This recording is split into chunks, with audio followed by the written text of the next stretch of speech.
ਇੱਕ ਬਹੁਤ ਹੀ ਇਮਾਨਦਾਰ ਅਤੇ ਸੱਚੀ ਸੁੱਚੀ ਸ਼ਖਸੀਅਤ ਦੇ ਮਾਲਕ ਸਰਦਾਰ ਰਾਜਪਾਲ ਸਿੰਘ ਢਿੱਲੋਂ ਪਿਛਲੇ ਦਿਨੀ ਆਪਣੇ ਸਵਾਸਾਂ ਦੀ ਪੂੰਜੀ ਨੂੰ ਖਰਚਦੇ ਹੋਏ ਪਰਮਾਤਮਾ ਦੇ ਚਰਨਾਂ ਵਿੱਚ ਜਾ ਬਿਰਾਜੇ। ਸਰਦਾਰ ਰਾਜਪਾਲ ਸਿੰਘ ਢਿੱਲੋਂ ਜੀ ਦਾ ਜਨਮ 24 ਅਕਤੂਬਰ 1977 ਨੂੰ ਪਿਤਾ ਸਰਦਾਰ ਹਰਦਿਆਲ ਸਿੰਘ ਢਿੱਲੋਂ ਜੀ ਦੇ ਘਰ ਮਾਤਾ ਸਰਦਾਰਨੀ ਗੁਰਮੀਤ ਕੌਰ ਹੋਣਾ ਦੀ ਕੁੱਖੋਂ ਹੋਇਆ। ਆਪ ਜੀ ਬਚਪਨ ਤੋਂ ਹੀ ਬਹੁਤ ਹੀ ਹੋਣਹਾਰ ਪ੍ਰਤਿਭਾ ਦੇ ਮਾਲਕ ਸੁਘੜ ਅਤੇ ਸਿਆਣੇ ਸਨ। ਆਪ ਜੀ ਨੇ MA ਹਿਸਟਰੀ ਤੱਕ ਦੀ ਐਜੂਕੇਸ਼ਨ ਹਾਸਿਲ ਕੀਤੀ। ਉਪਰੰਤ ਆਪ ਜੀ ਨੇ ਆਪਣੇ ਪਿਤਾ ਪੁਰਖੀ ਕਿੱਤੇ ਖੇਤੀਬਾੜੀ ਨੂੰ ਚੁਣਿਆ। ਆਪ ਜੀ ਆਪਣੇ ਹਰ ਕੰਮ ਨੂੰ ਬਹੁਤ ਹੀ ਮਿਹਨਤ, ਲਗਨ ਅਤੇ ਇਮਾਨਦਾਰੀ ਨਾਲ ਕਰਿਆ ਕਰਦੇ ਸਨ। ਆਪ ਜੀ ਦਾ ਵਿਆਹ 29 ਨਵੰਬਰ 2010 ਨੂੰ ਸਰਦਾਰਨੀ ਜਸਬੀਰ ਕੌਰ ਹੁਣਾਂ ਨਾਲ ਹੋਇਆ। ਵਿਆਹ ਉਪਰੰਤ ਆਪ ਜੀ ਨੇ ਆਪਣੀਆਂ ਪਰਿਵਾਰਕ ਜ਼ਿੰਮੇਵਾਰੀਆਂ ਨੂੰ ਬਖੂਬੀ ਨਿਭਾਇਆ। ਆਪ ਜੀ ਦੇ ਘਰ 2 ਬੇਟੀਆਂ ਪਰਨੀਤ ਕੌਰ ਢਿੱਲੋਂ ਅਤੇ ਅਨੂਪ ਕੌਰ ਢਿੱਲੋਂ ਨੇ ਜਨਮ ਲਿਆ। ਆਪ ਜੀ ਨੇ ਆਪਣੇ ਬੱਚਿਆਂ ਨੂੰ ਖੂਬ ਚੰਗੇ ਸੰਸਕਾਰ ਦਿੱਤੇ। ਸਰਦਾਰ ਰਾਜਪਾਲ ਸਿੰਘ ਢਿੱਲੋਂ ਹੁਣਾਂ ਨੇ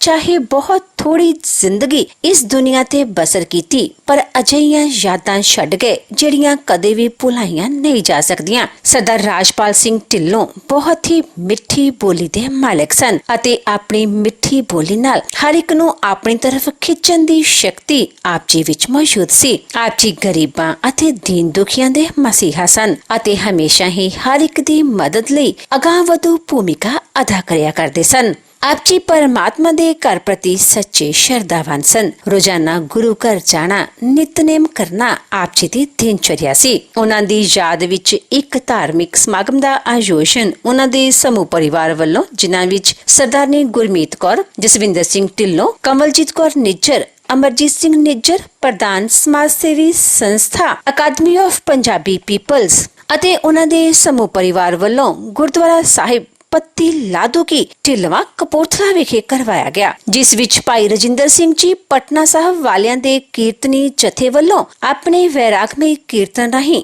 ਆਈਆਂ ਸੰਗਤਾਂ ਨੂੰ ਪਰਮਾਤਮਾ ਦੇ ਚਰਨਾਂ ਨਾਲ ਜੋੜਿਆ।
परिवार में जो छोड़ा होया है दास मंगली तक सरदार अमरजीत सिंह जी निजर जोड़े साढ़े बड़े प्यार वाले हैं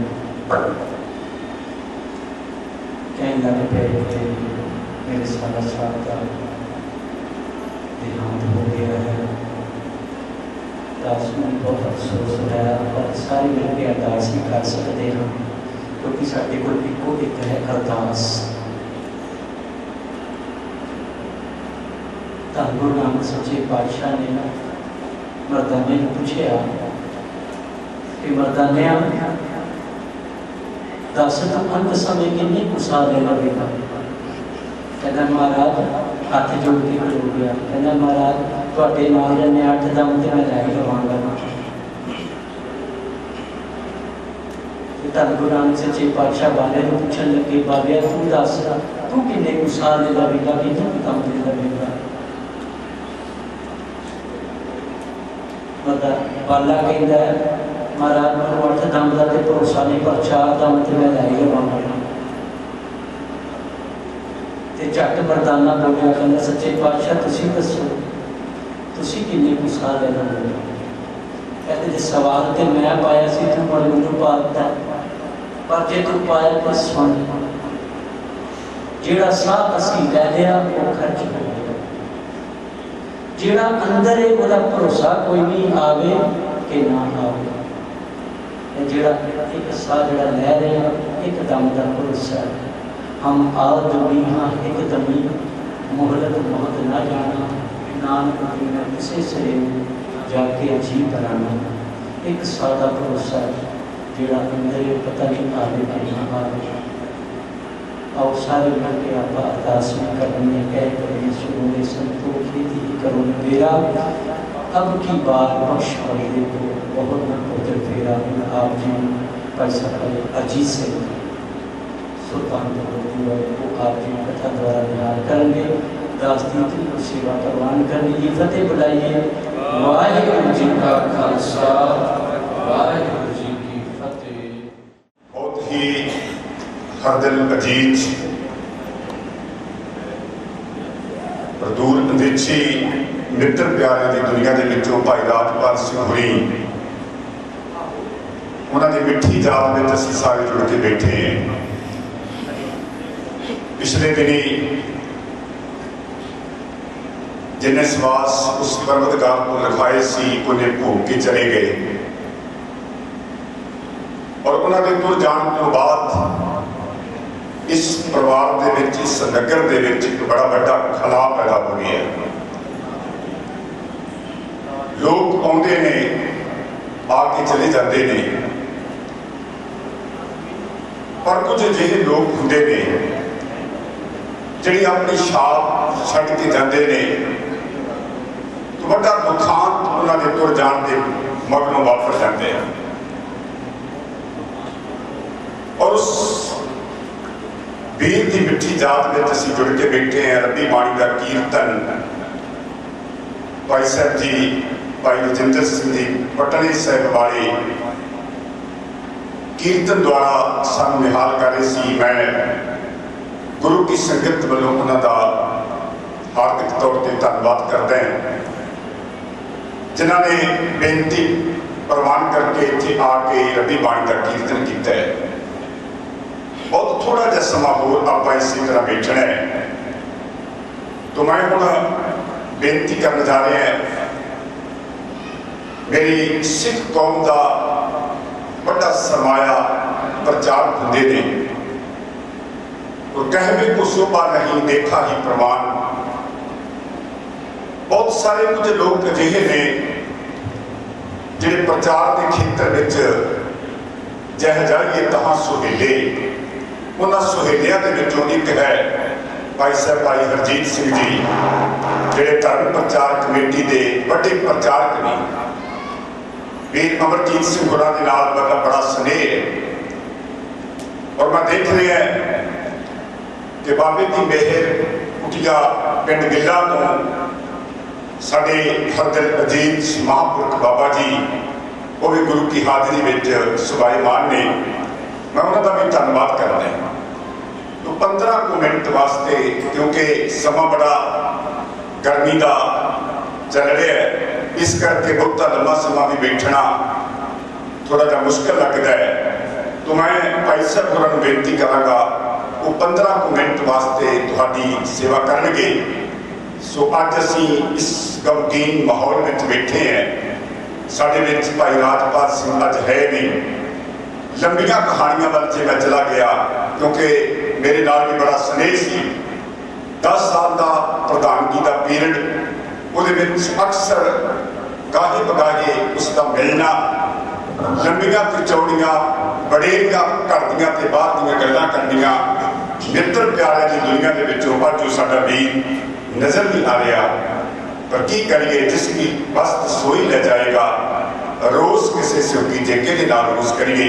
आओ रब्बी बाणी की कथा कथा कीर्तन सुखदाई आओ आप उस सुखा की दाती बाणी ते पातशाह की बख्शिश की हुई कथा 15 मिनट वास्ते भाई साहब जी सानू सरन कराओगे। वाहिगुरू जी का खालसा वाहिगुरू जी धन धन साहिब श्री गुरु ग्रंथ साहिब जी महाराज सतगुरां दे चरणों में विराजमान उस विछड़ी हुई रूह के निमित्त सरदार राजपाल सिंह जी जो पिछले दिनों के सवासां की पूंजी भोगते हुए इस मात लोक के विचों अकाल चलाना कर गए। समूह रिश्तेदार भैन भरा सके संबंधी परिवार के नाल दुख साझा करने वास्ते अते भाई साहब जी की अंतिम अरदास के शामिल होने वास्ते जो बैठे हो कुछ कहने तो पहला फतेह भी संद करिए। आखो जी वाहिगुरू जी का खालसा वाहिगुरू जी की फतेह। जहदार गुरदयाल सिंह जी दस रहे सन किवें छोटी उम्र के 40-42 साल की उम्र कोई बहुत ही लंबी उम्र नहीं। ਖੇਤੀਬਾੜੀ ਕਰਦਿਆਂ ਇਸ ਸੰਸਾਰ ਦੇ ਵਿੱਚ ਉੱਚ ਵਿਦਿਆ ਪ੍ਰਾਪਤ ਕੀਤੀ, ਖੇਤੀਬਾੜੀ ਦਾ ਕਿੱਤਾ ਅਪਣਾਇਆ।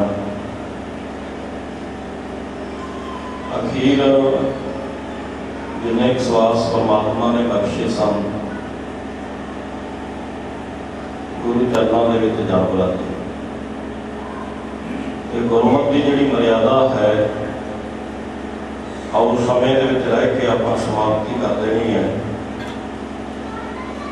ਗੁਰੂ ਅਮਰਦਾਸ ਸਾਹਿਬ ਜਦੋਂ ਜੋਤੀ ਜੋਤ ਸਮਾਏ ਆ ਤੇ ਬਚਨ ਮਿਲਦੇ ਨੇ, ਅੰਤ ਹੈ ਸਤਿਗੁਰ ਬੋਲਿਆ, ਮੈਂ ਪਿੱਛਾ ਕੀਰਤਨ ਕਰਿਓ ਨਿਰਵਾਣ ਜੀ। ਕੇਸੋ ਗੋਪਾਲ ਪੰਡਤ ਸਦਿਓ, ਹਰ ਹਰ ਕਥਾ ਪੜ੍ਹਨ ਪਰਾਨ ਜੀ। ਇਹ ਗੁਰਮਤਿ ਦੀ ਮਰਿਆਦਾ ਹੈ। ਜਦੋਂ ਵੀ ਕੋਈ ਪਰਿਵਾਰ ਦਾ ਮੈਂਬਰ ਚੜ੍ਹਾਈ ਕਰ ਜਾਂਦਾ ਹੈ, ਉੱਥੇ ਕਹਿੰਦੇ ਕੀਰਤਨ ਕਰੋ, ਬਾਣੀ ਪੜ੍ਹੋ, ਗੁਰੂ ਦੇ ਸ਼ਬਦ ਦੀ ਵਿਚਾਰ ਕਰੋ। ਕਿਸੇ ਹੋਰ ਪੁਰਾਣ ਆਦਿਕ ਜਾਂ ਕਿਸੇ ਹੋਰ ਗ੍ਰੰਥ ਦੀ ਕਥਾ ਦੀ ਲੋੜ ਨਹੀਂ, ਬਸ ਇਹ ਹੀ ਗੁਰਮਤਿ ਦੀ ਮਰਿਆਦਾ ਹੈ।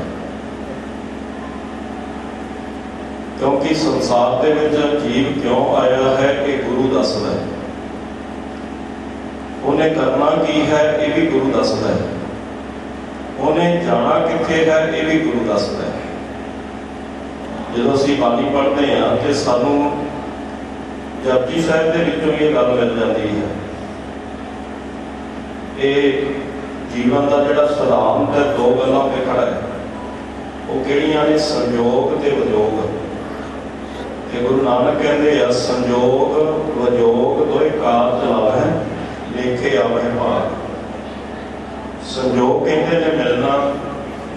ਆਪਾਂ ਸਾਰੇ ਬੈਠੇ ਆ, ਪਤਾ ਕਿਉਂ ਬੈਠੇ ਆ? ਕਿਉਂਕਿ ਸਾਡੇ ਵਿੱਚ ਕੁਝ ਤੱਤ ਮਿਲੇ ਆ। ਉਹ ਕਿਹੜੇ ਤੱਤ ਨੇ? ਅਸੀਂ ਪੰਜਾਂ ਤੱਤਾਂ ਦੇ ਪੁਤਲੇ ਆ। ਪਾਂਚ ਤੱਤ ਕਰ ਤੁਧ ਸ੍ਰਿਸ਼ਟ ਸਭ ਸਾਜੀ, ਕੋਈ ਸੇਵਾ ਕਰਿਓ ਜੇ ਕਿਛ ਕੀਤਾ ਹੋਵੇ। ਉਹ ਪੰਜ ਤੱਤ ਕਿਹੜੇ ਨੇ? ਕਈ ਵਾਰ ਅਸੀਂ ਵਿਗਿਆਨ ਨੂੰ ਬੜੀ ਪਹਿਲ ਦਿੰਦੇ ਆ, ਪਰ ਮੈਨੂੰ ਮਾਫ ਕਰਿਓ, ਵਿਗਿਆਨੀ ਤੇ ਪਾਸ ਵੀ ਨਹੀਂ। ਅਸਲ ਵਿਗਿਆਨੀ ਤੇ ਉਹ ਅਕਾਲ ਪੁਰਖ ਹੈ, ਉਹਦੇ ਵਰਗਾ ਕੋਈ ਵਿਗਿਆਨੀ ਨਹੀਂ। ਕਿਤੇ ਸਮਾਂ ਬਣਿਆ ਆਪਾਂ ਵਿਚਾਰ ਕਰਾਂਗੇ ਕਿ ਕਰਤੇ ਦੀ ਵਿਗਿਆਨ ਕੀ ਹੈ। ਅੱਜ ਦੇ ਕਈ ਗੁਰਬਾਣੀ ਨੂੰ ਵੀ ਵਿਗਿਆਨ ਦੀ ਕਸਵੱਟੀ ਤੇ ਪਰਖਣ ਦੀ ਗੱਲ ਕਰਦੇ ਆ। ਭਾਈ ਵਿਗਿਆਨ ਕਿੱਥੇ ਤੇ ਬਾਣੀ ਕਿੱਥੇ? ਸਾਨੂੰ ਸਮਝ ਹੀ ਨਹੀਂ ਗੁਰੂ ਦੇ ਸ਼ਬਦ ਦੀ। ਸਭ ਤੋਂ ਵੱਡਾ ਵਿਗਿਆਨ ਤੇ ਤੁਹਾਡਾ ਸਰੀਰ ਹੈ। ਦੇਖੋ ਕਿਵੇਂ ਪੰਜ ਤੱਤ, ਮਿੱਟੀ ਵੀ ਉੱਥੇ ਹੀ ਹੈ, ਪਾਣੀ ਵੀ ਉੱਥੇ ਹੀ ਹੈ, ਅੱਗ ਵੀ ਉੱਥੇ ਹੀ ਹੈ, ਹਵਾ ਵੀ ਉੱਥੇ ਹੀ ਹੈ ਤੇ ਆਕਾਸ਼ ਵੀ ਉੱਥੇ ਹੀ ਹੈ। ਇਹ ਪੰਜਾਂ ਤੱਤਾਂ ਦੇ ਵਿੱਚ ਅਸੀਂ ਬੈਠੇ। ਬਸ ਇਹ ਪੰਜਾਂ ਤੱਤਾਂ ਦੇ ਵਿੱਚ ਵਿਘਨ ਪੈਣਾ ਹੀ ਬਿਮਾਰੀਆਂ ਦਾ ਜਨਮ ਹੈ, ਜਿੰਨੀਆਂ ਵੀ ਸਰੀਰ ਦੀਆਂ ਬਿਮਾਰੀਆਂ। ਤੇ ਉਸ ਤੋਂ ਬਾਅਦ ਪੰਜ ਤੱਤ ਆਪਣੇ ਆਪ ਕੁਝ ਨਹੀਂ ਕਰ ਸਕਦੇ, ਇਹ ਵੀ ਗੱਲ ਨੋਟ ਕਰਿਓ। ਸੰਜੋਗ ਕਹਿੰਦੇ ਨੇ ਇਹਨਾਂ ਤੱਤਾਂ ਦਾ ਮਿਲਣਾ ਤੇ ਵਿੱਚ ਪਰਮਾਤਮਾ ਦੀ ਜੋਤ ਦਾ ਟਿਕਣਾ। ਹਰ ਜੀਓ ਗੁਫਾ ਅੰਦਰ ਰੱਖ ਕੇ ਪੰਜਾਂ ਤੱਤਾਂ ਦੀ ਉਹਨੇ ਗੁਫਾ ਤਿਆਰ ਕਰ ਦਿੱਤੀ। ਮਾਟੀ ਕੇ ਹਮ ਉਤਰੇ ਮਾਨਸ ਰੱਖਿਓ ਨਾਉ। ਇਹਦਾ ਨਾਂ ਰੱਖ ਦਿੱਤਾ ਵੀ ਇਹ ਮਾਨਸ ਹੈ। ਤੇ ਵੱਡੀਆਂ ਦੇ ਆਪਾਂ ਪਾਲੀਆਂ ਵੀ ਉੱਚਾ ਨੀਵਾਂ, ਫਲਾਣੇ ਦੀ ਕਿਹੜੀ ਜਾਤ, ਫਲਾਣੇ ਦੀ ਕਿਹੜੀ। ਇਹ ਤੇ ਮਿੱਟੀ ਦੇ ਨਾਂ ਸੰਸਾਰ ਨੇ ਰੱਖੇ ਆ, ਪਰਮਾਤਮਾ ਨੇ ਕੋਈ ਨਾਂ ਨਹੀਂ ਰੱਖਿਆ। ਅਸਲ ਦੇ ਵਿੱਚ ਸਰੀਰ ਪਰਮਾਤਮਾ ਦਾ ਮੰਦਰ ਹੈ, ਜਿਹਦੇ ਵਿੱਚ ਪਰਮਾਤਮਾ ਬੈਠਾ ਹੈ। ਹਰ ਮੰਦਰ ਇਹੋ ਸਰੀਰ ਹੈ।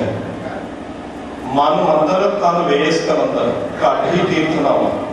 ਇਸੇ ਕਰਕੇ ਮਹਾਰਾਜ ਕਹਿੰਦੇ ਘਰ ਹੀ ਮਹਿ ਅੰਮ੍ਰਿਤ ਭਰਪੂਰ ਹੈ, ਮਨ ਮੁਖਾਂ ਸਾਧ ਨਾ ਪਾਇਆ। ਇਹ ਜਿਹੜਾ ਸਰੀਰ ਉਹਨੇ ਭਾਂਡਾ ਬਣਾਇਆ ਨਾ, ਇੱਕ ਭਾਂਡਾ ਹੈ। ਆ ਦੁਨਿਆਵੀ ਮੰਦਰ ਧਾਰਮਿਕ ਸਥਾਨ ਤੇ ਆਪਾਂ ਬਣਾਉਂਦੇ ਆ, ਪਰ ਉਹਨੇ ਜਿਹੜਾ ਆਪਣਾ ਮੰਦਰ ਬਣਾਇਆ ਉਹ ਤੇ ਦੇਖ ਹੈ, ਸੁਣਾ ਬੋਲੇ ਦੌੜਿਓ ਫਿਰਦਾ ਹੈ। ਉਹਦਾ ਮੰਦਰ ਤੇ ਦੇਖਦਾ ਵੀ ਹੈ, ਦੇਖਦੇ ਨਾ ਆਪਾਂ, ਉਹ ਸੁਣਦਾ ਵੀ ਹੈ, ਸਾਡੇ ਨਾਲ ਹੀ ਦੇਖਦਾ ਹੈ। ਤੁਸੀਂ ਕਹਿੰਦੇ ਹੋ ਜੀ ਰੱਬ ਕਿੱਥੇ ਦੇਖਦਾ ਹੈ? ਜੋ ਤੁਸੀਂ ਦੇਖਦੇ ਹੋ ਉਹੀ ਰੱਬ ਦੇਖਦਾ ਹੈ, ਉਹੀ ਰੱਬ ਸੁਣਦਾ ਹੈ।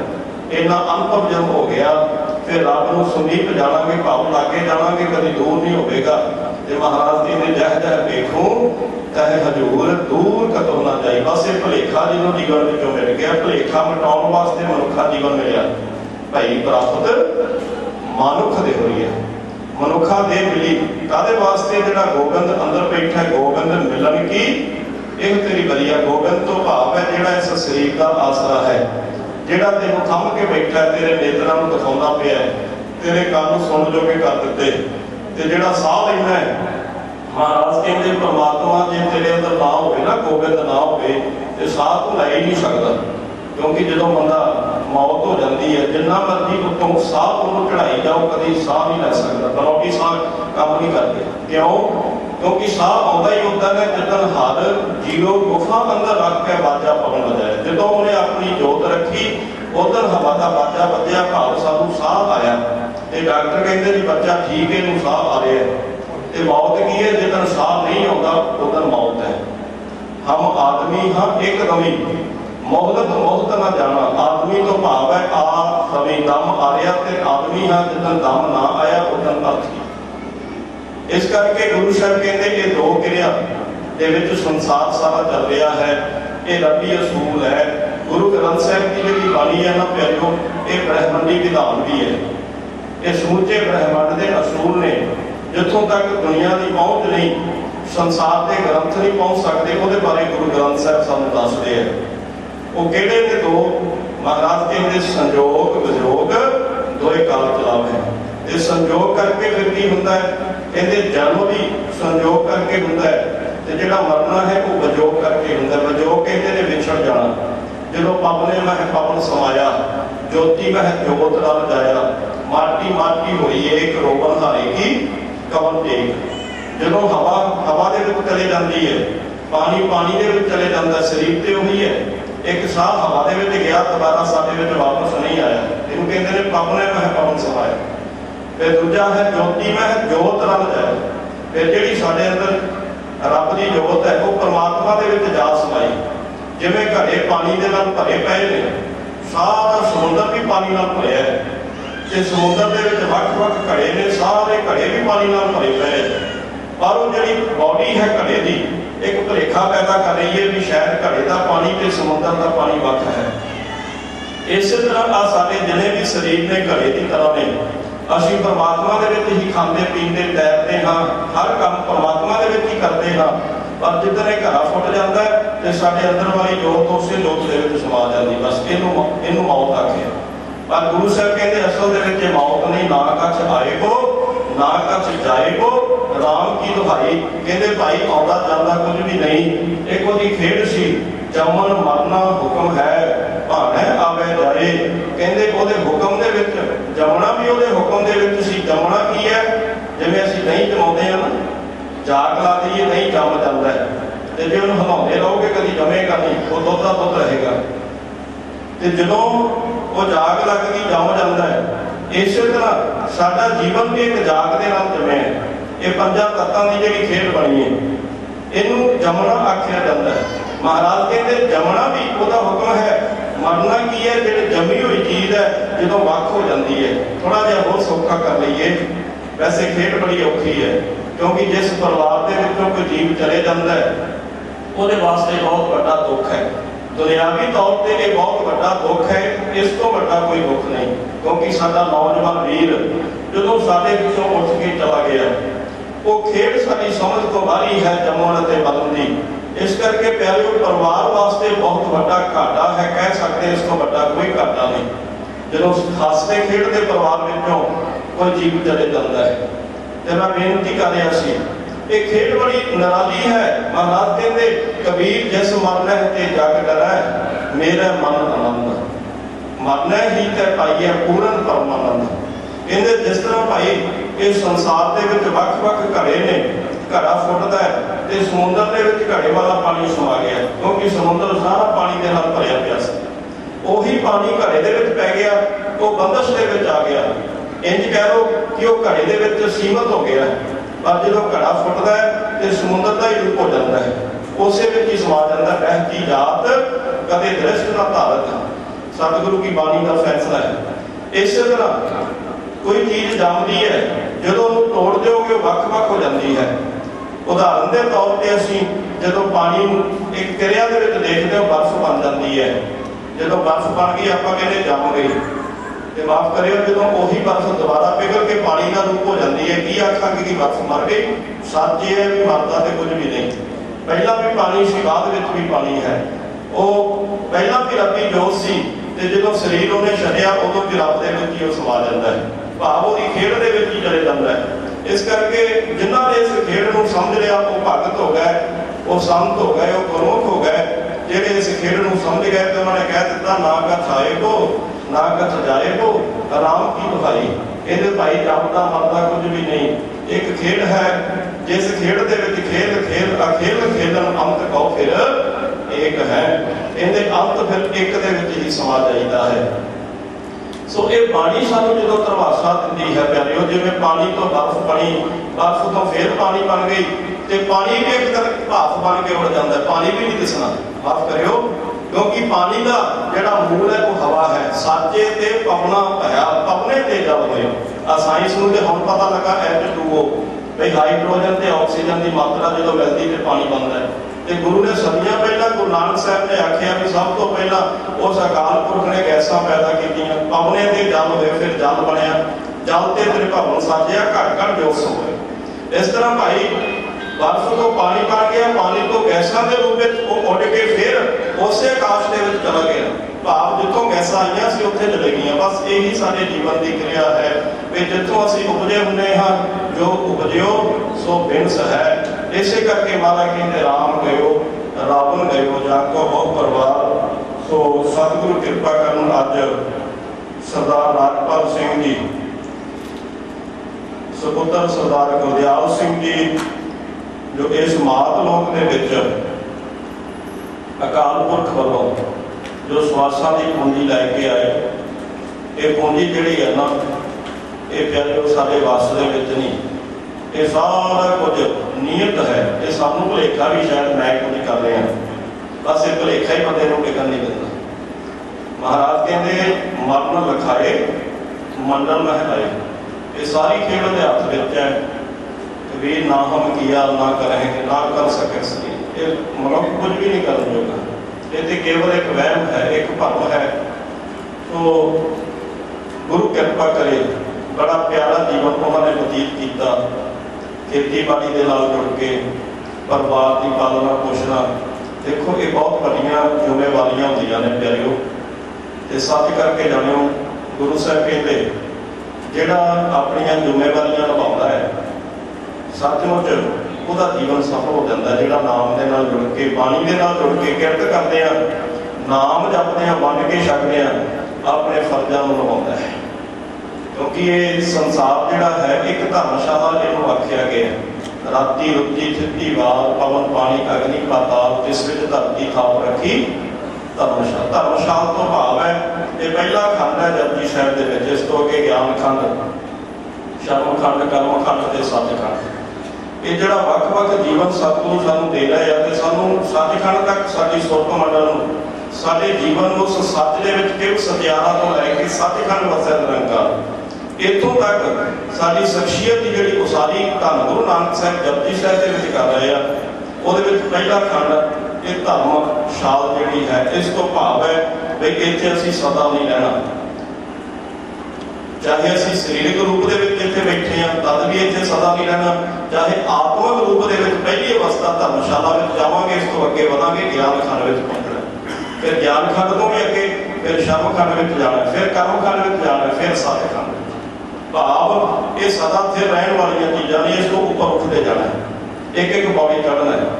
ਇਸੇ ਤਰ੍ਹਾਂ ਦੇ ਸਰੀਰਕ ਰੂਪ ਦੇ ਵਿੱਚ ਗੱਲ ਕਰੀਏ ਫਿਰ ਵੀ ਇਸ ਧਰਤੀ ਤੇ ਅਸੀਂ ਸਦਾ ਨਹੀਂ ਰਹਿਣਾ।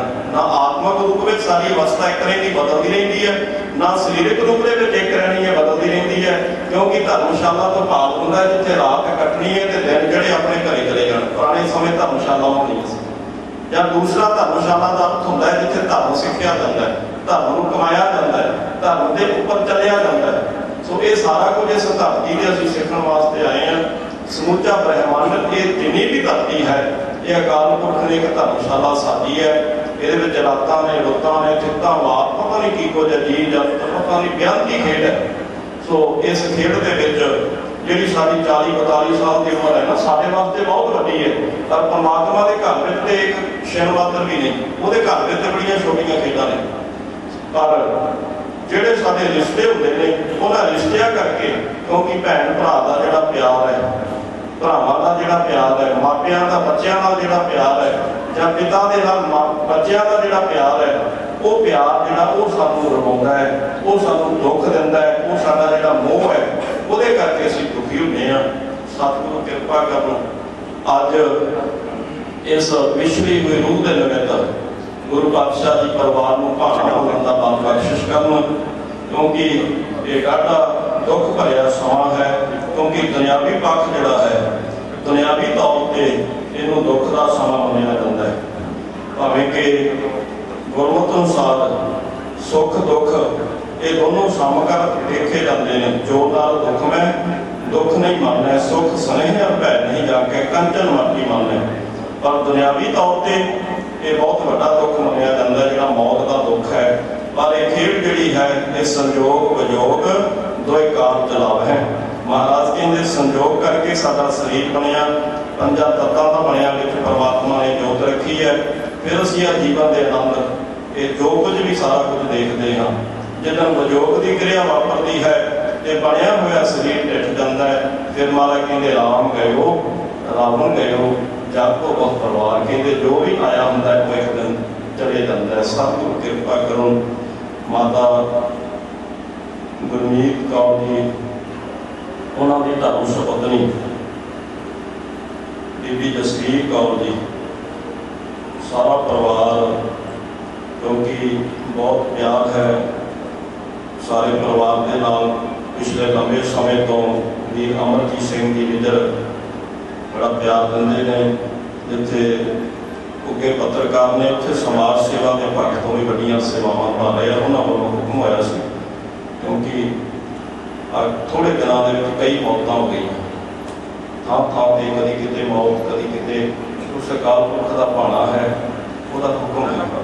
ਸਤਿਗੁਰੂ ਕਿਰਪਾ ਕਰਨ, ਪਰਿਵਾਰ ਨੂੰ ਭਾਣਾ ਮੰਨਣ ਦਾ ਬਲ ਬਖਸ਼ਿਸ਼ ਕਰਨ।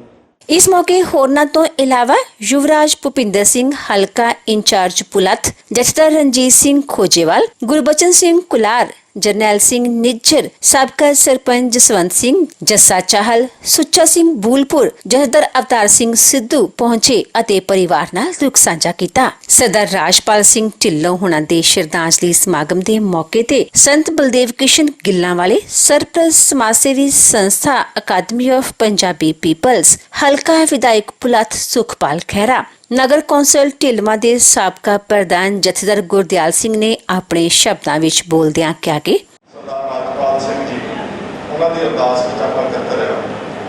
ਬੜੀ ਬੇਵਕਤ ਕਾਲ ਚਲਾਉਣਾ ਹੋਇਆ, ਬਹੁਤ ਦੁਖਦਾਈ ਗੱਲ ਹੈ। ਮੈਂ ਕੱਲ੍ਹ ਵੀ ਜਦੋਂ ਘਰ ਆਇਆ ਵਾਂ ਤੇ ਉਹਨਾਂ ਦੇ ਪਰਿਵਾਰ ਨਾਲ ਬੈਠਾ ਅਫਸੋਸ ਕਰਕੇ ਗਿਆ।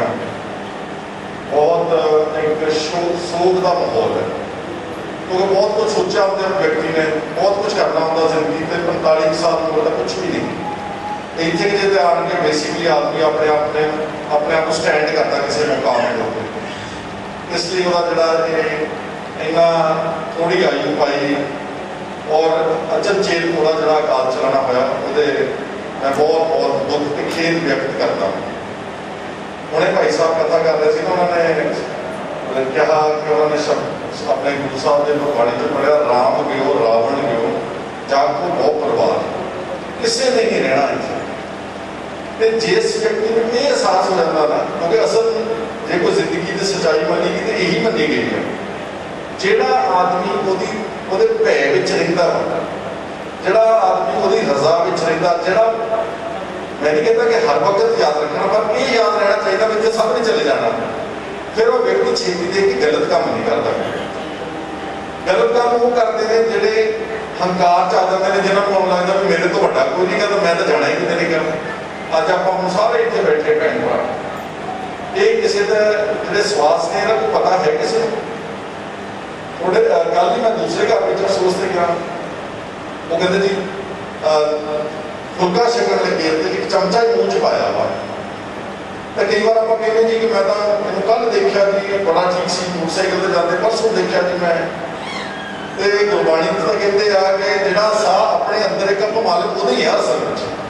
ਹਮ ਆਦਮੀ ਹੈ ਇੱਕਦਮ ਹੀ। ਹੁਣ ਇੱਥੋਂ ਅੰਦਾਜ਼ਾ ਲਾ ਲਓ, ਇਹਦੇ ਨਾਲੋਂ ਜ਼ਿਆਦਾ ਕੌੜਾ ਸੱਚ ਨਹੀਂ ਹੋ ਸਕਦਾ। ਸੋ ਇਸ ਲਈ ਕੀ ਹੁੰਦਾ ਵਾ ਕਿ ਜਦੋਂ सानू पता वा सब कुछ कि सब का अंत होना ही नहीं, किसी ने अगे जाना किसी ने पिछे जाना।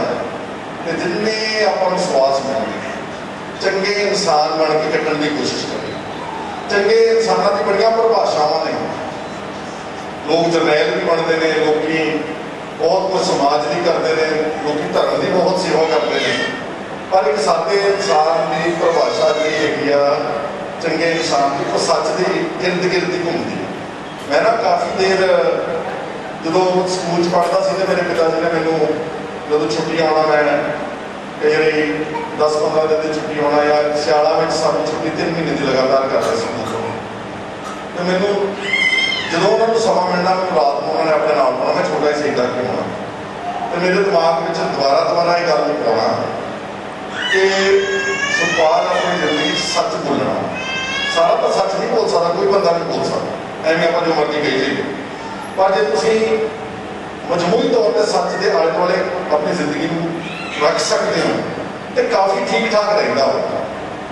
फिर उन्होंने मैं दूसरी गल कहनी कि कोई भी गरीब आदमी आ, मजलूम है, वो हिफाजत जरूर करनी, बेइंसाफी के खिलाफ अपनी आवाज़ जरूर ठीक रखनी। ये तो चलो मेरे लिए हो गया ना, पर इसी तरह घर चंगे घर चंगे संस्कार होंगे हैं। जिहड़े परिवार चंगे संस्कारों वाले हो, उन्होंने टाइम कितना ही माड़ा आ जाए, वो छेती दे के उन्होंने गिरावट नहीं होती। दूसरा मैं कहना चाहता कि अपने माँ प्यो की इज्जत एक बहुत बड़े चंगे संस्कार एक संस्कार ये है कि आप कहने ना धार्मिक बहुत है जी, मैं गुरुद्वारा साहब रोज जाना, मैं मंदिर जाना, मस्जिद जाना, तो घर में थोड़े माँ प्यो का नाराज होगा, उत्थे धार्मिक थां से जाने का कोई फायदा नहीं है, वो गुरुद्वारा थोड़े घर ही होगा, इसलिए उन्होंने अभिमान करो। इन्ने के नाल ही तकरीबन बाकी जो साढ़े सिद्धांत ने किरत करना, वंड के छकना, बहुत वड्डियां गल्लां कहियां होईयां, बहुत वड्डियां।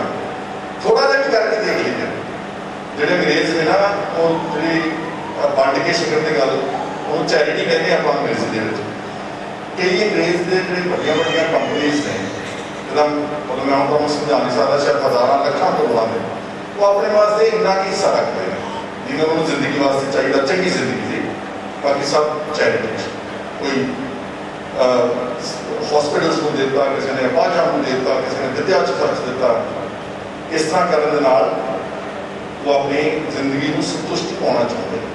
इस करके आप सबको अच्छी जिंदगी, अच्छे इंसान बनता। बाकी ये जो राजपाल है जिदा दसिया कि परसनैलिटी बड़ी अच्छी सी, इसलिए अपन सबको मैंने मिलते रहते सी सारा पिंड जो आना। सो इन्होंने बुढ़े परिवार के नाल मैं गम में शरीक होना, तो मैं वाहिगुरू के चरणों से ही कामना अरदास करता कि पिछड़ी हुई आत्मा परमात्मा अपने को स्थान देवे, अच्छे परिवार में ढालस देवे, उन्होंने मुड़ खड़े होने की हिम्मत देवे। इन्नियां बेनतियां प्रवान करनियां। वाहिगुरू जी का खालसा, वाहिगुरू जी। अपने समय जो समा कट के परिवार के नाल साझा किया है, और उन्होंने नाल मेरे हरदिल अजीज छोटे वीर करमवीर सिंह जी वो भी नाल उन्होंने हाज़री भर के गए ने। बहुत बहुत धन्यवाद है। मैं हम अंत विच चंद अल्फाज संत बाबा बलदेव कृष्ण सिंह जी उन्होंने बेनती करांगा कि वो शरधा के फुल जिहड़े अपनी आशीर्वाद उस बच्चे को देणगे जिहड़ा साडे तो जुदा हो गया है, सरदार राजपाल सिंह जी। तो मैं उन्होंने बेनती कर जा रहा हैं, और उपरंत अरदास मुखवाक कड़ा प्रसादी दे गुरु का लंगर सब ने छके जाना दी। संत बाबा बलदेव कृष्ण सिंह जी चंद अल्फाज तुहाडे नाल साझे करनगे। गुरु प्यारे मुझे लिबास लफ्ज़ नहीं जो बोल सकिए, जो परिवार के लगातार सहज पाठ रख के गुरु नानक महाराज जी इन्हों के घर है, इन्होंने बचन सुनाए। गुरु प्यारे फिर कीर्तनी जथा पे भाई हरजीत सिंह जी कथा बाज और बहुत सारे जिन्होंने उस परमेश्वर की गल की। गुरु प्यारे भाई हरजीत सिंह जी जो निजर साहब के बहुत ही भरा कह दिए बड़े ने, एक टीम के मैंबर ने जो बच्चों गुरु प्यारे रब नाल जोड़ते हैं। उन्होंने भी भलेखे की गल की। भलेखा 42 साल की उम्र गई, 42 साल तो उम्र है ही नहीं, 21 साल रह गए। गुरु प्यारे अद्धी सी 100 के कलिया अद्धी जग देखा संसार, और असा 21 साल ही देखा संसार के 42 साल की कहा जाता है। रैन गवाई सोई के दिवस गवाया खाए, हीरे जैसा जन्म है कौटी मत ले जाए। राजपाल वीर जी बहुत बारी मौका मिलया, बहुत बारी बहुत ही खुले सुभाव के, खुलिया विचार वाले, खुली गलबात करने वाले सी। वो मन के देखते नहीं सी, भरावां वांग गल करते सी। पर दुख उन्होंने है गुरु प्यारे, उन्होंने थोड़ा जिहा हौसला दे के चले जावांगा। जिस मां का पुत चले गया, जिस बाप का पुत चले गया, जिस भैन का भरा चले गया, भरा का भरा चले गया, ते घरवाली का पति परमेश्वर चले गया। गुरु प्यारे दुख तो उन्होंने है, जिस मास के उपर कोना डिगदा है उसनूं दुख महसूस होता है। सतनाम श्री वाहिगुरू। ਅਸੀਂ ਅਰਦਾਸ ਹੀ ਕਰ ਸਕਦੇ ਸੱਚੇ ਪਾਤਸ਼ਾਹ ਜੀ, जो आया सो चल सबको आई वारी है। ये बारी बारी ना आप कितने बैठे हैं, पता नहीं कितने कल होना कभी होना, गुरु प्यारे अकाल पुरख ही जानता है। पर उस तो पहला पहला का काम करना सानू जरूरी है। वो परमेश्वर का नाम आलो, सतनाम श्री वाहिगुरू। यहाँ खाड़ चलो हलाहा आगे बसन सहेला। सतगुरु जी कृपा कर विछड़ी आत्मा अपने चरणों से निवास बख्शण। साडा महापुरुष संत बाबा वीर सिंह जी सीचेवाल महापुरुषों के नाल साडी टीम, सारा परिवार जुड़िया है। निजर साहब बहुत सारी टीम, गुरु प्यारे उन्होंने भी बहुत इन्हों का प्रेम सी। असीं उन्होंने वालों भी संतां महापुरुषों की श्रद्धा की भुल भेंट करते हैं। दास वालों भी श्रद्धा की भुल भेंट करता। सच्चे पातशाह कृपा कर। वो संत समाज जिन्हें साढ़े है निजर साहब ने बहुत ही प्रेम करते हैं। उन्होंने वालों ने सानू कहा कि बाबा जी श्रद्धा के फुल साढ़े वालों भेंट किए जान। सो गुरु प्यारे समा बहुत है, बहुता दसन की लोड़ नहीं कि गुरु साहब बहुत कुछ दस सकते हैं सानू। ਅਸੀਂ एक गल पर अमल करिए तो धन धन है, गुरु प्यारे ना करिए तो सुन जाइए, कटी जिन्हें मर्जी गल्लां कर जाइए। गल एक नुकते ते मुक जाती है कि परमेश्वर का नाम जपो। गुरु प्यारिओ यही साडे नाल जाना है, गुरु वाले बनो कि बांह फड़न वाला भी गुरु होना चाहिए है। ये बड़ी घाट है साडे विच। गुरु प्यारिओ जे असीं किते गुरु वाले बने होवांगे ते गुरु नानक महाराज बोले खड़ी होणगे, आखो सतनाम श्री वाहिगुरू। सो असीं अरदास करते हैं सच्चे पातशाह जी विछड़ी आत्मा नूं अपने चरणों च निवास बख्शिओ। परिवार नूं, सखी संगियां नूं, सलात नूं भावनावां दा बल बख्शिओ। वाहिगुरू जी का खालसा, वाहिगुरू जी की फतेह। इस दुख विच शरीक होने वास्ते ਵੱਖ-ਵੱਖ पार्टियां के नुमाइंदे जिवें सरदार सुखपाल सिंह खैरा, कांग्रेस पार्टी, श्रोमणी अकाली दल युवराज भुपिंदर सिंह जी, वो भी परसों दुख साझा करके गए ने। जथेदार रंजीत सिंह खोजेवाल साडे मित्र प्यारे, बहुत सारे रजेने सी, वो भी हाज़री लवा के गए ने। मैं देख रहे हैं कि ਵੱਖ-ਵੱਖ पत्तियां दे भी गुरमुख प्यारे सारे नगर के कुछ हाज़री लवा के चले गए। अंत में अरदास है कि मालिक कृपा करन, इस परिवार को सबर सिरत दियां थम्मियां बख्शिश करन। साडे सत्कारयोग भाजी सरदार अमरजीत सिंह जी निजर साहब अक्सर कई बार राजपाल सिंह होरां दे नाल जदों गल्लां हुंदियां सी तो उन्हें कहना भाजी साडे भाजी बड़े चंगे है और साडा परिवार बड़ा चंगा है, मैनूं चंगा सारा परिवार मिले।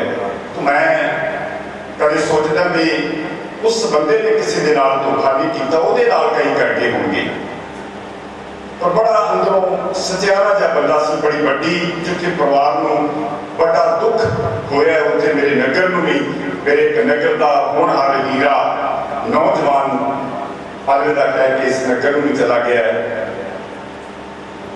और शरीरी तौर पर उसकी जात साढ़े हृदय बड़ी रहेगी। आत्म का तारा अंबरा से चढ़ेगा, प्रदेश वसन वालिया की जात सन करेगा। केड़ी गल का मान करेना सजना रख तैयारी है, इसे गल का पता नहीं लगता कल नूं केदी वारी है।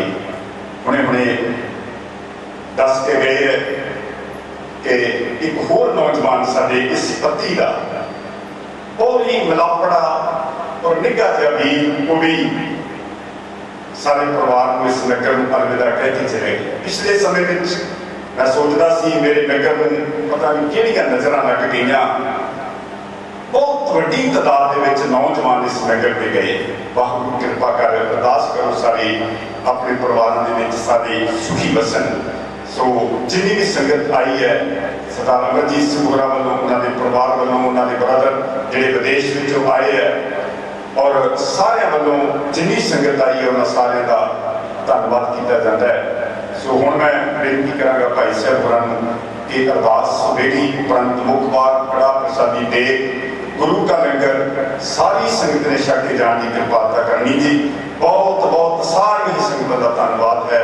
वाहिगुरू जी का खालसा, वाहिगुरू जी की फतेह। माणिया दे मान सतगुरु जी ने तानिया दे तान तन तन श्री गुरु ग्रंथ साहिब जी महाराज आप दा पावन वागा तिहा चेरी लिखिया तिहा हुक्म कमाई धने आवे नानका सदे उठी जय मान गंसार आप जी दोनों प्यारे प्रीतमान भाई राजपाल सिंह जी जिन्हें स्वास आप जी ने बख्शे सतगुरु जी आप जी का हुक्म सार का चलाना करके महाराज उन्होंने रूह की शांति वास्ते उन्होंने सारे परिवार ने अपने ग्रह के सहज पाठ आरंभ कराए गए थे।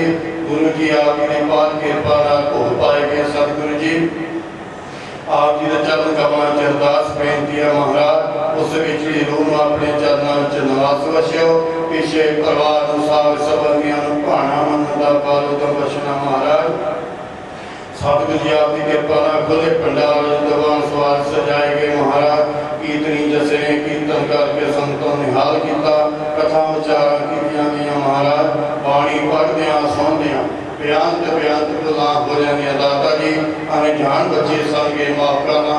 इन्हें समय की बाणी पढ़ी सुनी सोच के उस विछली रूह में बख्शिश करना वा गुण के गेट तो विचार के रखना अपने चरणों जोड़ी रखना। गुरु जी परिवार वालों आप जी दर से कड़ा शब्द एक हाजिर है दर प्रवान होवे दर प्रवान हुई दे सार संग वर्ताओं की आज्ञा होवे जो भी सके आप जी का सतनाम श्री वाहिगुरू जपे महाराज। आप जी के दर से भोले बड़ारा हाजिर है दर प्रवान होवे दर प्रवान किया संतां की वर्ताओं की आज्ञा बख्शे महाराज। सतगुरु जी परिवार वालों भाई राजपाल की याद में गुरुद्वारे की सेवा वास्ते 2100 रुपया हाजिर करते हमारे प्रवान करो। जिस खजाने जमाया खजाने भरपूर करने का कंड दूर करने महाराज। आप जी के दर से संतां हाजिर हाजिरी प्रवान करो तेल फुल प्रवान करो महाराज। कृपा करो हम सतगुरु जी आप जी के मुखार बिंद चौ संतां हुक्मनामा बख्शिश करो। हुक्मनामे ते चलन दी समझता बख्शो सुख होवे नाम चित आवे नानक नाम जपति वाहिगुरू जी का खालसा वाहिगुरू जी की फतेह। जेवा हर रस रही अगाए गुरमुख पीवै सहज समाए। जेवा हर रस रही अगाए गुरमुख पीवै सहज समाए। हर रस जन चाको जे पाए